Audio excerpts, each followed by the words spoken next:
Akkam jirtan kabajamtootaa fi hordoftoota reediyoo madda nageenyaa nageenyii fi jaalalli keenya lageen tabbeen qaxxaamuree bakka jirtan maratti sinaa ga'u jecha oduu kan sin dhageessisu an Alii Odaati.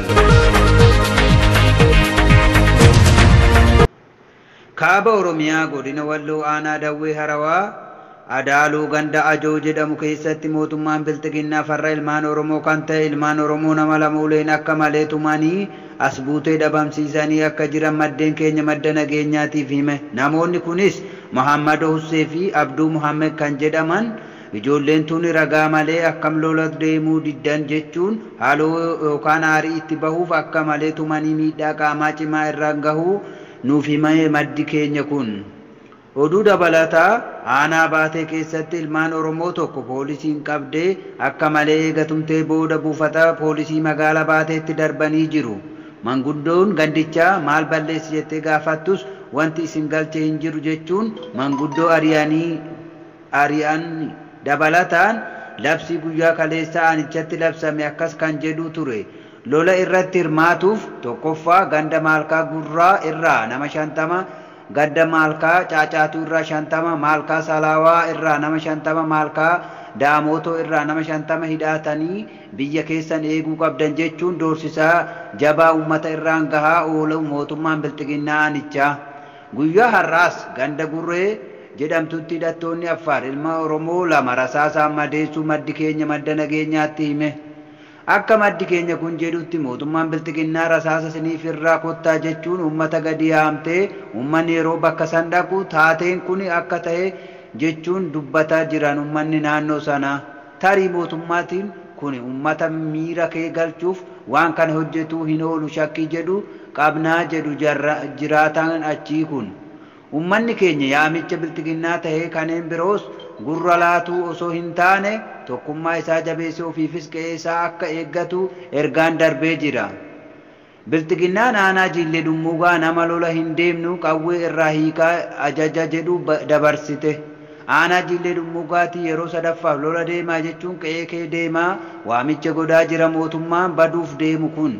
Waamicha kana milishaa irraa hanga kaabineetti kan godhaa yoo ta'u yoo deemuu diddan ta'e meeshaa irraa hiikuu jechuun ajaja dabarsan jiraachuun maddeen keenya kun madda nageenyaatti himan. Uummanni keenya biyya kufaa jirtuuf afaan diinaa gidduu taa'ee akka meeshaa isaa hin hiikkanne jechuun maddeen keenya kun ergaa dabarseera. Walloo Yuunivarsiitii Daseetti ilmaan Oromoo dararaa hamaa keessa jira jedhame.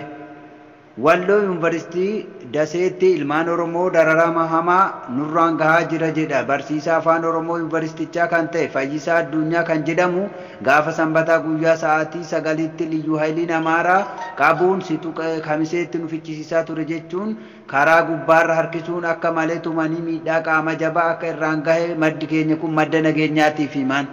Akka maddi keenya kun jedhutti hanga inni laafatutti rukutanii booda kan ofiifuu nu du'a jedhanii buufata poolisii gatuun biraa deeman jedha.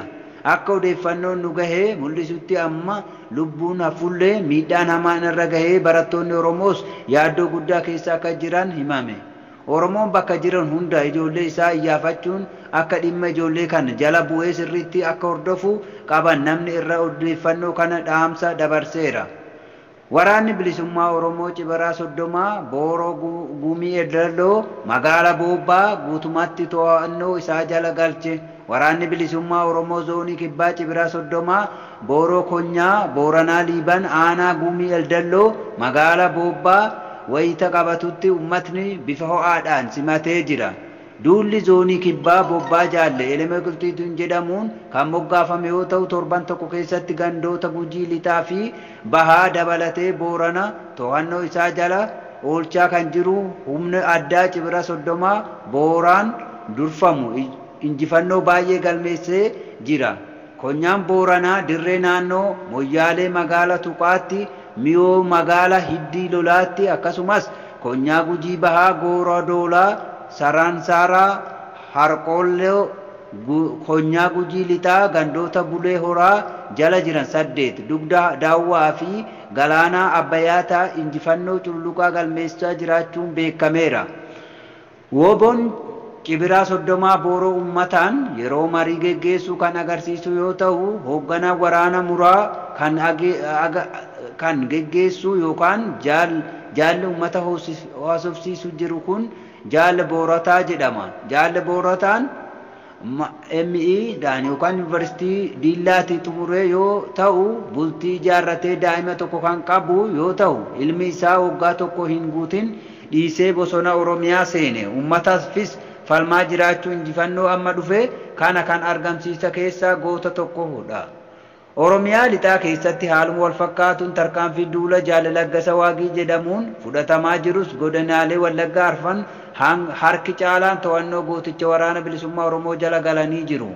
Shaggar lixaatti Gundabarat keessatti hagayya 16 bara 2021 waraanni shiftaa Abiyyii barcuma irra tiksuuf carraaquu namoota nagaa ajjeesuun dirree irratti gatee jira. Waraanni shiftaa lubbuu namoota nagaa ajjeesuun gataa jiran kun tibbana lola waraana bilisummaa Oromoo waliin geggeessaa jiruun bakka hundatti injifatamee baqachaa kan jiru bakka waraanni hin jirretti namoota nagaa hojii isaanii dalagatanii jiraatan ajjeesuun bakkeetti gatee jira. Namoota nagaa waraanni shiftaa Abiyyii bobbaafaman Gundabarat keessatti ajjeesan maqaan isaanii Moosisaa Lammaa, Baqqalaa fi Marsimooyee kanneen jedhaman. Eegaa hordoftoota keenya kabajamoo oduu har'aaf qabnu kana hanga ammaatti caqastanii haga oduu guyyaa boruutiin walitti deebinutti nagaan tura. Kan oduu kana simbiraan gahe an Alii Odaati. Gama editeraatiin kan nu faana turan Muhee Callaati.